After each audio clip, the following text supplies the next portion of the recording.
Hello. Today's workshop is going to be about reading instruction in all content areas, created by Amy Bailey, Jill Brooks, and Tracy Castleberry. The first thing we're going to do today is we're going to do a think, pair, share. We're going to ask you to please take an index card and write down ways that you incorporate reading instruction into your classroom. And all teachers do this, not just reading instructors, but content area teachers do as well. Once you've finished, find a partner, introduce yourself, your grade level, and your content area, and then share your strategies. Please continue doing that until you have met everybody in here. I'm going to give you about 10 minutes to complete that.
All right, would anybody like to share their reading instruction strategies with the group?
The purpose of this workshop today is to provide you with real strategies that you can use in your classroom to help reach students who struggle with content area reading in the areas of language arts, social studies, science, and mathematics.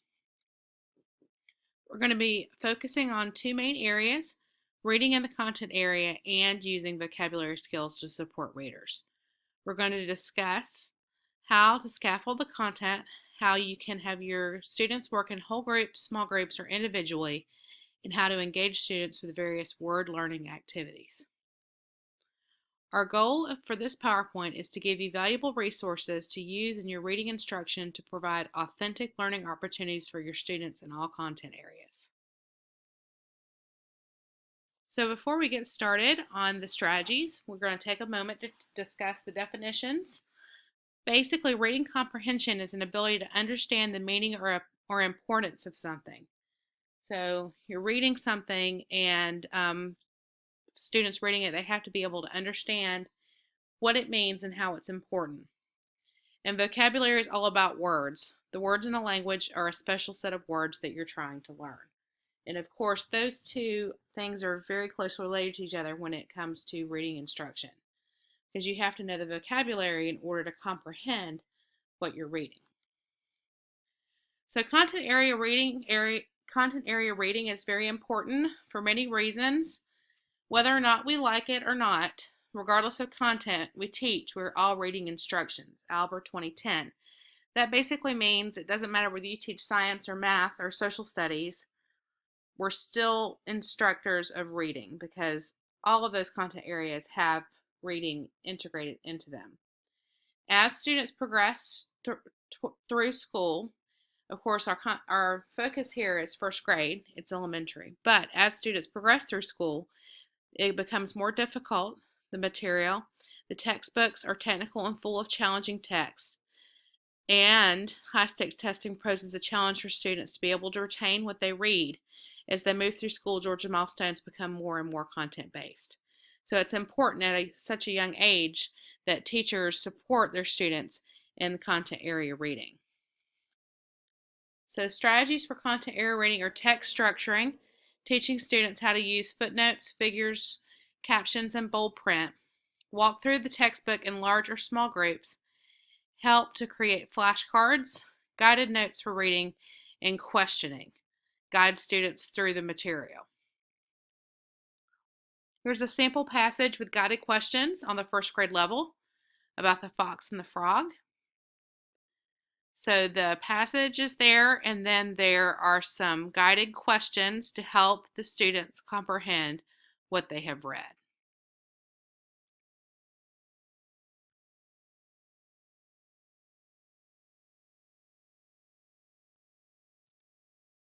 Some more strategies for content area reading are previewing text, reading for a purpose, making predictions and connections, doing think alouds, using graphic organizers, and creating a high interest classroom library. All of those strategies will help build a firm foundation for reading instruction for these young students and for older students as well. The last one's very, very important, creating a high interest classroom library, because if there's something there that the students will want to read, then they're more likely to pick up the book to read. A graphic organizer would be like a KWL, or I'm going to show you something called the flip strategy a little bit later, which helps to preview. And these are all very important ways to integrate content area reading into your classroom. And I'm gonna show you the videos a little bit later when I show you the website. So some ways to improve content area reading: text structure analysis, how content area texts are structured; the textbook walkthroughs, how content walkthroughs, how content and textbooks are laid out and where to find the information; before, during, and after reading activities. This would be prior knowledge, previewing, encourage to ask and answer questions and make connection to the text; questioning, give students opportunities to ask and answer questions. And that goes a little bit further than just asking and answer questions as well, because teachers can also give students the opportunity to talk about how they're feeling about the text that they're reading or what questions they might have about it. Vocabulary strategies, word maps, collaborative glossaries, classification, and categorization activities. And we're going to show you a vocabulary strategy as well. Balanced Literacy is a program that strikes a balance between both whole language and phonics. The 5 components to balanced literacy instruction are the read aloud, having students read aloud; guided reading, where the teacher is guiding the students through the reading material; shared reading is where the students are reading to each other; independent reading is where you take that high interest classroom library that you have and you encourage the students to read on their own; and word study, of course, would be studying words, the vocabulary that's in the text that you're reading. I'm going to show you something called vocabulary learning targets in just a moment.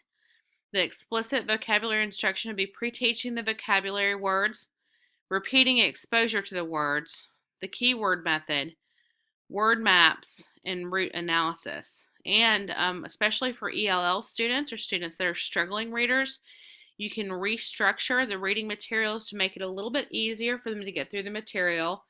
And that's going to give them a feeling of success when they can do that. And that's, of course, going to make them more interested in reading, because if children feel successful at something, then they're more likely to do it. Implicit vocabulary instruction would be incidental learning, like making vocabulary instruction fun by using a game; and context skills, reading those words in context and teaching the children how to figure out what the words mean. Okay, this is using vocabulary to make prediction. And basically, they can use the vocabulary and the text that they read to make predictions about what's happening, the setting, the characters, the problem, the actions, the resolutions, and questions. And then there's even a spot at the bottom for them to jot down any strange or unfamiliar words that they can find. And this is a really good strategy, and it actually encourages students to use the words, to use the vocabulary, and to articulate that.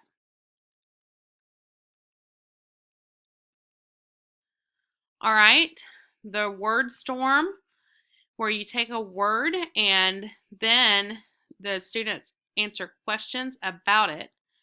Write the sentence the word is used. What are some words that you think of when you see this word? Do you know of any other forms of the word? If so, what are they? Name 3 people who would likely use the word. And can you think of any other words that mean the same thing? So this would be a focus on a specific word. This is the flip strategy for previewing text. Students can flip through whatever they're reading, and they can, the first one for the flip, they can, what type of print topic writing style do you see? Look at the visuals. What can you learn from them? Information, what headings, indexes do you see? Predictions, how will the story be told, or what will you learn from the text? What type of challenges will you face? All right, so some resources and games and some credits here. Credits continued. And we'll get back to the ticket out the door after I show you the website.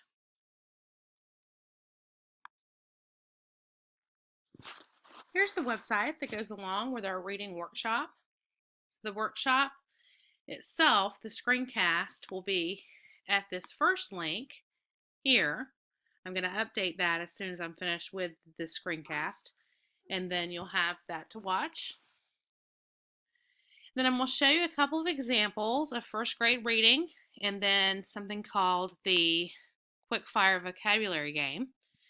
Now this video is 9 minutes long, so I'm just going to play a couple of minutes of it for you, but you'll be able to watch the whole thing at your leisure. All right, boys and girls, today I'm just going to cover. All right, this is the book we have, and you can tell me what the title of this book is. No? The Careful Crocodile. What is it again? The Careful Crocodile. I'll say that together. The Careful Crocodile. What does it mean to be careful? Someone's careful. Careful, like careful, it's like when you feel like an egg, don't make it black. I like how Naomi said egg. Look at this reptile right here. What reptile do you see? Alligator. Crocodile. A crocodile. He looks like an alligator. And what do you think this crocodile would have to be careful about? Because there's eggs that it's hatching and it's waiting for it. So they have to be extra careful because they have to go like that because they don't want to disturb the eggs or step on it. Okay. And point to where you think the eggs are going to be stored in this story. They're definitely in this little nest right here. And I want to introduce you to something new that you may not have heard before. Look at this green back here. You see this? Yes. This is called a fern. Can you say fern? Fern. What special sound does fern have inside of it? Fern. Good job. It has the sound. So when you come to the word fern, you're going to know. Not air. Fern. Yes. The first, and I know why she covers it because, like, in Australia, there's these ostriches who steal chicken eggs. So you have a connection. And Evan brings up a good point. Did you hear how he said something about stealing eggs? Let me tell you, someone tries to steal somebody in the store. While you're reading today, okay, you're going to read silently, and while you're reading, when I tap like this, you know that means I can hear your voice. And also, you're going to be thinking about two things. You're going to be thinking about the problem in the story. Remember, the problem is what's happening that's not so great. And then you're going to look for the solution. What's the solution? The answer. How the problem got Stored in place, or how the problem got solved. Okay, this was an excellent example of guided reading. The teacher employed many different strategies there. She had some phonics, and she also had some vocabulary strategies. She wrote the words up on her little easel there so the children could see it. She allowed them to ask and answer questions. She basically told them what they're going to be looking for when they're reading. She told them exactly how she wanted them to read it. And that was just a very excellent example of first grade and how the teacher can guide the reading instruction. And that would be an example of a small group. So the next thing that I'm going to show you is the quick fire vocabulary game.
Okay, that was the vocabulary game called Quickfire Vocabulary. Just an example of the incidental learning where you're using a game and the children are learning, but they don't necessarily know that they are. And I find, even as a high school teacher, that games are very effective.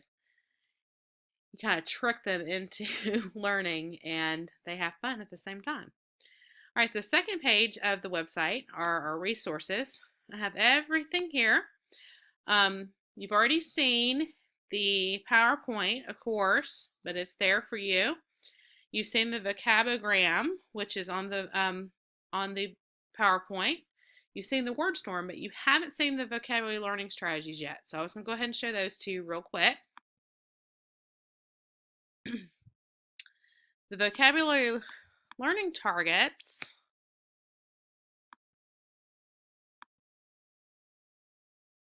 Now, I'm a high school teacher, so these are geared towards high school, but it's a Word document, so you can go in and erase the words and put any words you'd like on there. So this is actually my unit on speed and acceleration. So basically what you have is you have a wheel, and you put the vocabulary terms in the center, and then they have to do a definition and an example and picture of words, and then they have to connect the terms together. So for a first grade example, you could have like, and there's a 4-spoke one and a 3-spoke one, so you can put them into 3s or 4s. So for example, for first grade, you could have like frog and turtle, and then they could talk about what the frog is, draw a little picture of the frog, talk about what the turtle is, draw a little picture of the turtle, and then they have to connect the terms together and say frogs and turtles both live in ponds, which is an excellent way for students to make connections to the words. So that is there for you to use. And like I said before, it is a Word document, so you can change it any way that you would like. All right. Also, our contact page, if you have any questions, you can contact us at any time and we will be glad to help you. So I was just going to give you a few minutes to finish your ticket out the door. So for your ticket out the door today, if you'll take an index card and write one thing you have learned from this workshop, something you would like to know more about, and one or more strategies you have learned about today that you will incorporate in your classroom. So feel free to take about 2 or 3 minutes to do that.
Thank you very much for coming, and please feel free to email us with any questions that you have.